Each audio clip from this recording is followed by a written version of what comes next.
దరికి చేర్చుదారులు కూడా ఉన్నాయిగా. భారమెంత ఉండని బాధపడకునే సమా, బాధ వెంట నూల పంట ఉంటుందిగా. సాగర మదనం మొదలవగానే విషమే వచ్చింది, విసుగే చెందక కృషి చేసేది అమృతమిచ్చింది.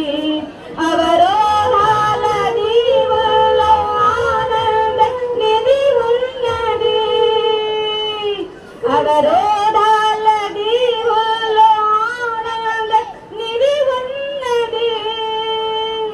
కష్టాల వారికి దాటిన వారికి సొంతమవుతుంది. తెలుసుకుంటే సత్యమిది, తలచుకుంటే సాధ్యమిది.